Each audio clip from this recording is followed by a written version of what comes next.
my name is Mariana Santiago, and welcome to my podcast. Is Mariana making sense? You decide.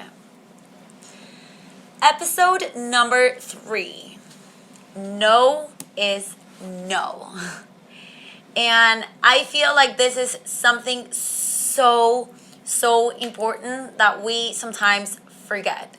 We hear no, and I don't know how, but we hear yes. Or we hear a maybe. We hear maybe not right now.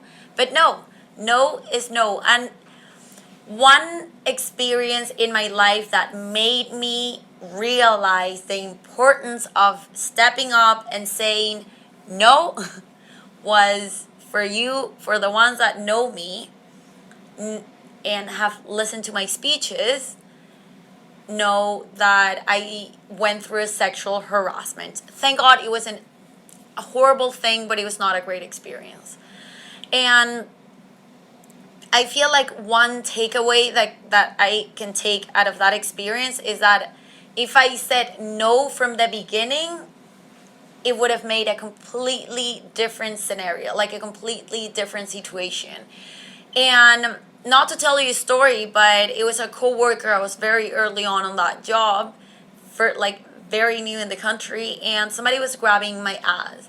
And I just stepped away, right? I just stepped away slowly, and this guy ended up getting onto my Uber. And I know the Mariana that faced that like long time ago, she did the best that she can. So I don't think that I'm here feeling awful for not reacting in a different way. That's how we reacted at that time, and I understand that now. But now that same situation would not happen to me, because now if that happens to me, I would say no, like, yo, what the fuck? No, like, why are you grabbing my ass and make him look like an ass, not me look like an ass, frightened and scared?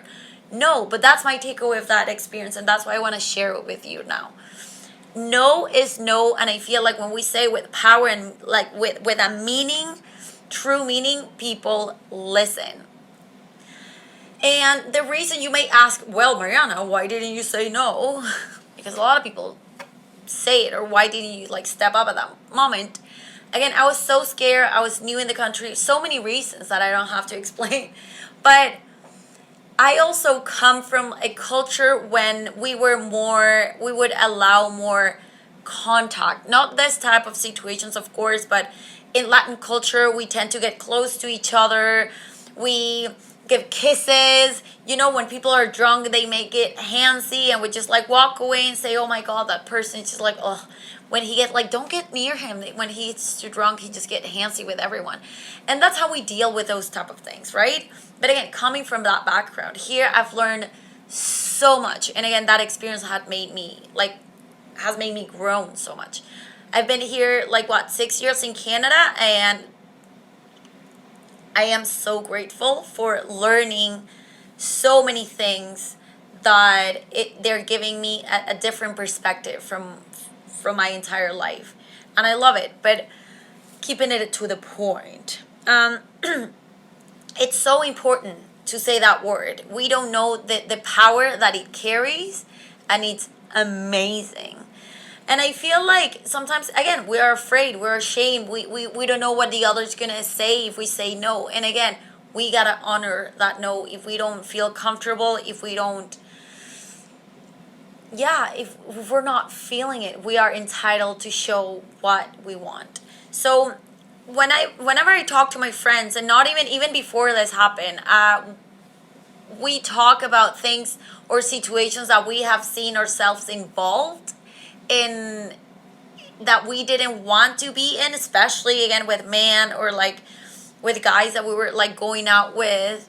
And we can say like, yeah, I didn't want to be there, and I said no, but the guy always understood like, yeah, that's a maybe. And it's too sad. I feel like it's too sad that out of all of my friends, all have something to say regarding that. And I'm sure that the men that are listening to this may think a little bit and say, you know what, I think I've also been in situations where maybe the girl said no, and I just keep pushing because I thought it would be fun.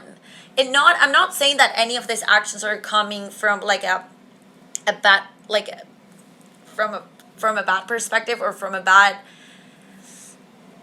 intention, sometimes we don't realize. So I feel like it's so important to actually listen, to read the body language of the other person, because again, sometimes I'm sure sometimes we don't see that we are being the mean person in this situation.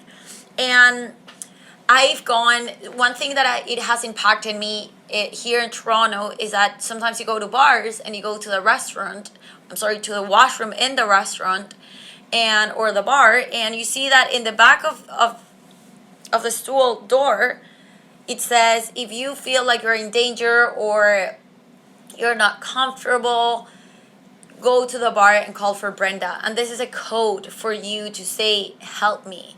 And I think that's crazy. I think that's amazing. I think that idea is amazing. But what I mean about crazy, it's that I think it's crazy that we have to go to those resources in order to get ourselves out of situations that we don't want. And I'm sure this happens to men as well. And it's the same thing that sometimes we tell a friend, like, text me right now that you have an emergency, please, because I don't want to be here anymore. And then you do the entire charade, right? Like, oh, my friend just called me, a pipe broke in the apartment, I gotta run. And I feel like, again, we should be able to say, we should live in a world where we are free to say, I'm sorry, I'm not comfortable, or not even, but be like, thank you for everything, but I'm just gonna go home because inside I'm not feeling comfortable. So few stories that I want to share with you, and probably you've been on my side or on the other side. It's that once I met a guy a few years ago, and he has always invited me out, and I am not interested. So at some point I said that I had a boyfriend. Yeah, I kept that lie for so long, and I'm not proud of it. But he would say, hi, do you want to go on a date? And I'm like, no, for years. So that's why I invented the boyfriend. I made him up. And then he would say, hey, I do this for a living. Would you like to participate in my project? And I would say, no. But why not? Look at my portfolio. Come here. And I'm like, I'm not interested. And again, I don't feel like I have to explain myself too much about that. I already said no. So once I ran into him, and then he asked me why wasn't I with my boyfriend. And I said, you know what? There's a moment, Mariana, where you're going to keep it real. You're working on this. You're trying to be more honest and communicate properly with everyone. So I said, you know what? I don't have a boyfriend anymore. I was not going to say that. I lied to him for years. He said, you know what? I don't have a boyfriend anymore. He's like, great. So would you like to go out for dinner with me? And I said, no, no, I'm not interested. Thank you. Why? And he kept asking why, until the point that I said, you know what? I'm not attracted to you. And of course he got so offensive. Like, why did I say that? I should have said something else. And I feel like I was being honest, and that should be respected nowadays. And we should not be afraid of that. And I feel like, again, it's very important to listen what the other person is telling us, because sometimes we tend to listen, grab it, and toss it. Kind of like when we are going out with someone and we see all those red flags and we're like, no, they don't exist. Exactly the same way. Another time I went out with a guy, and after dinner I was like, thank you for everything, I'm just going home. And he was like, why? I was like, well, I have to wake up tomorrow. I have to go to this place. And yeah, I want to go home and sleep. And he's like, but why? I have to wake up earlier than you. And again, it started this entire situation when at the end of the night, I was like, why do I have to explain myself so many times when I already said no? And to give you the very last example was another guy who was like, okay, 3 a.m., 4 a.m. in the morning. Hi, so what are you going to do right now? Right? We got kicked out of the bar, and I was like, I'm going home. I'm going to go to sleep. And he's like, why? Well, because I want to sleep. Why? Are you not going to invite me over, or do you want to go to my place? No. And I feel like, again, it's so important to actually listen to what we're saying from the beginning. So look at these 3 different people, different personalities, different nationalities, like different ages. And why, again, do we have to explain ourselves? I feel like I want to land that idea so much, because sometimes we tend to forget. So if this clicked with you, if this message made sense to you, again, I invite you to share with your friends, your family, whoever you think that should listen to this episode. And thank you for being here. And if you have any suggestions, questions, comments, go to my Instagram at Ella es Marianita. It will be written down below, and it sounds like Ella es Marianita. Thank you and love you all. Have a great day, week, and year. Bye.